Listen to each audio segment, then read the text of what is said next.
सासू माँ की नई सहेली। प्रिया किचन में चाय बना रही होती है और सुमन ड्राइंग रूम में बैठकर मजे से टीवी देख रही होती है। तभी दरवाजे की घंटी बजती है। प्रिया, जरा देखना तो कौन आया है। देखती हूँ मम्मी जी। प्रिया दरवाजा खोलती है तो सामने पड़ोस वाली विमला आंटी खड़ी होती है। नमस्ते आंटी जी, कैसी हैं आप? मैं तो बिल्कुल ठीक हूँ बेटा, पर तेरी सास को क्या हुआ है? आजकल कहीं दिखती ही नहीं है। जब देखो तब टीवी के आगे जमी रहती है। अंदर तो आइए आंटी। अरे ओ दीपक की अम्मा, कहाँ हो? अरे विमला, आओ आओ, क्या बात है, बड़े दिन बाद याद आई तुम्हें मेरी। मैं तो हमेशा ही तुम्हें याद करती हूँ, पर तुम ही गायब रहती हो और आजकल तो बाहर भी नहीं आती जाती। तबीयत तो ठीक है ना तुम्हारी? अरे तबीयत को क्या होना है, इस उम्र में तो कुछ ना कुछ लगा ही रहता है।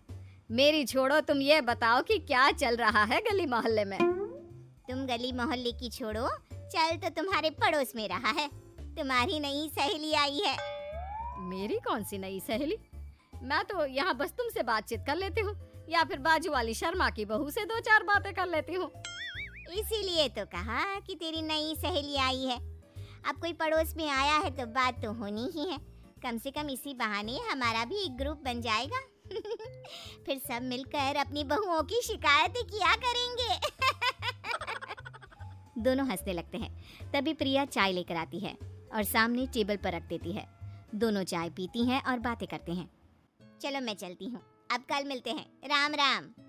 अगले दिन प्रिया किचन में कुछ काम कर रही होती है और सुमन आराम से सोफे पर बैठकर मटर छिल रही होती है। तभी डोरबेल बजती है।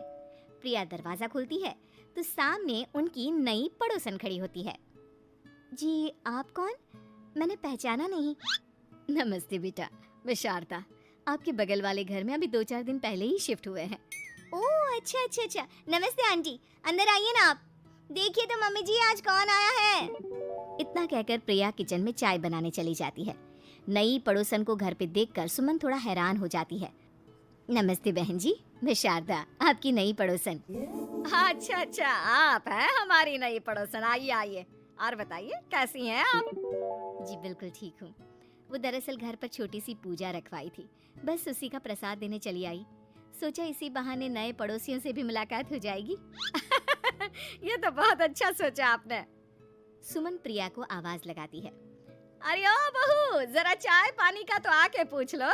ये आजकल की बहुएं भी ना, जब तक बोलो नहीं तब तक कुछ नहीं करेंगी। आई मम्मी जी। प्रिया चाय लेकर आती है। दोनों बैठकर चाय पीती हैं और खूब सारी बातें करती हैं। अच्छा बहन जी, अब मैं चलती हूँ, फिर मिलते हैं। अब तो आना जाना लगा ही रहेगा।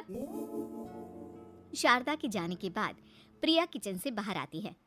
क्या बात है मम्मी जी, आप दोनों को देखकर तो लगा ही नहीं कि पहली बार मिल रही हो।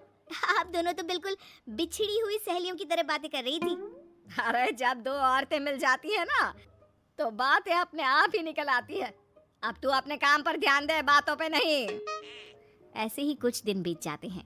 अब सुमन और शारदा अच्छी सहेलियां बन गई होती हैं। दोनों एक साथ मंदिर जाती, मार्केट जाती और कभी कभी तो विमला भी इनके साथ मिलकर खूब हंसी ठिठोली करती। एक शाम तीनों बैठकर सुमन के घर पर चाय पी रही होती है कि तभी बहुत तेज बारिश शुरू हो जाती है। सुमन जोर से प्रिया को आवाज लगाती है। प्रिया, ओ प्रिया, देख कितनी तेज बारिश हो रही है। जाके छत से सारे कपड़े ले आ, नहीं तो सब भीग जाएंगे। सुमन 2 बार आवाज लगाती है लेकिन प्रिया का कोई जवाब नहीं आता। शायद प्रिया कुछ काम कर रही है, इसीलिए कुछ जवाब नहीं दे रही। अरे काहे का काम, आराम फरमा रही होगी महारानी। तभी प्रिया बीमार हालत में अपने कमरे से बाहर निकलती है। हाँ मम्मी जी, क्या हुआ? मेरी तबीयत थोड़ी ठीक नहीं है ना, इसलिए आग लग गई। अरे सारे कपड़े भीग गए और तुझे सोने से फुर्सत नहीं है। सबके सामने सुमन के मुंह से ऐसी बातें सुनकर प्रिया उदास हो जाती है और छत से कपड़े उतारने चली जाती है। सुमन, ये क्या बात हुई? प्रिया ने बताया ना कि उसकी तबीयत ठीक नहीं, इसलिए उसकी आंख लग गई। तुम भी ना खामखा उसे सबके सामने सुना दिया। अरे आप नहीं जानती शारदा जी, कुछ बहुएं ना बहुत आलसी होती है, घर का एक काम नहीं करना चाहती। ऐसा नहीं है सुमन, तुम्हारी बहू तो बहुत प्यारी है, तुम्हारी सारी बात भी तो मानती है। हाँ सुमन, तुम प्रिया के बारे में ऐसा क्यों सोचती हो? मेरी भी 2 बहुएं हैं, लेकिन मैं उन्हें अपनी बेटियों की तरह रखती हूँ। आखिर वो भी तो किसी की बेटियां ही है ना। और अगर तुम ऐसा ही व्यवहार करोगी तो एक दिन प्रिया भी तुम्हारे साथ ऐसा ही बर्ताव करेगी। शारदा और विमला की बातें सुनकर सुमन की तो बोलती बंद हो जाती है। वहीं प्रिया भी बाहर से सारी बातें सुन रही होती है। अरे मैं कोई उसकी दुश्मन थोड़ी ना हूँ, मैं भी उसकी माँ हूँ।